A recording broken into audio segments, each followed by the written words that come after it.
Hello दोस्तों, हमारे channel पर आपका स्वागत है, जहां मिलती है प्यारी प्यारी छोटी कहानियां जो हर उम्र के लोगों को हंसाती हैं, सिखाती हैं और एंटरटेन करती हैं। तो आराम से बैठिए और इस प्यारी सी कहानी में खो जाइए। वर्क फ्रॉम होम की थकान। एक छोटे से कमरे में नीली रोशनी के बीच ईशान बैठा था। सुबह की ताजी हवा अब पुरानी हो चुकी थी और सूरज की पहली किरण की जगह लैपटॉप की चमक ने ले ली थी। उसके लिए दिन की शुरुआत कॉफी से नहीं बल्कि ईमेल्स की लंबी कतार से होती थी। मीटिंग्स का सिलसिला खत्म ही नहीं होता था। स्क्रीन पर छोटे छोटे चेहरे आते और जाते, पर ईशान को ऐसा लगता जैसे वो एक डिजिटल भूल भुलैया में फंस गया है। शोर तो बहुत था, पर बातें सब बेजान थीं। उसकी आंखें अब भारी होने लगी थीं। खिड़की के बाहर शहर अपनी रफ्तार से दौड़ रहा था। ईशान ने बाहर देखा, जहां ट्रैफिक का शोर था और लोग अपने कामों में व्यस्त थे।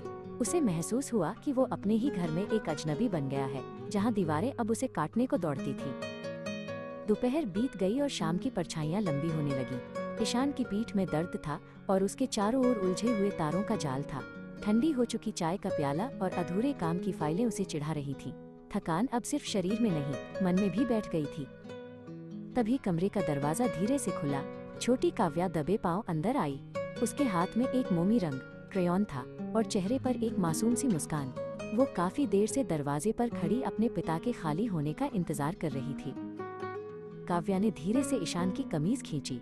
ईशान ने बिना देखे कहा, अभी नहीं काव्या, पापा बहुत व्यस्त हैं। लेकिन काव्या ने हार नहीं मानी। उसने अपनी बनाई हुई एक टेढ़ी मेढ़ी तस्वीर ईशान के कीबोर्ड पर रख दी।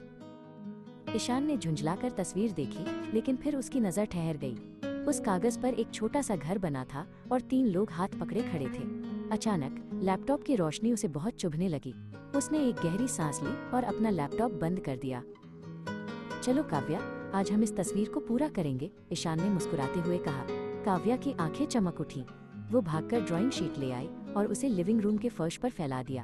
अब वहाँ कोई ईमेल या नोटिफिकेशन नहीं था। ईशान फर्श पर काव्या के साथ बैठ गया। उसने एक नीला रंग उठाया और आसमान बनाने लगा। उसे एहसास हुआ कि असली सुकून स्क्रीन के पिक्सेल्स में नहीं, बल्कि जमीन पर बैठकर रंगों के साथ खेलने में था। कमरे की हवा अब हल्की लगने लगी थी। रात घिर आई थी, पर आज ईशान को थकान महसूस नहीं हो रही थी। उसने काव्या को गले लगाया और खिड़की से बाहर देखा। शहर की लाइटें अब डरावनी नहीं बल्कि खूबसूरत लग रही थीं। उसने जान लिया था कि काम जरूरी है, पर अपनों का साथ उससे कहीं ज्यादा।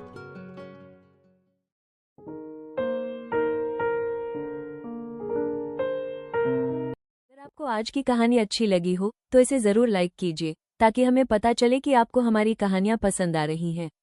और हाँ, इस कहानी को अपने दोस्तों और परिवार के साथ शेयर करना मत भूलिए, क्योंकि खुशियां बांटने से और भी बढ़ जाती हैं।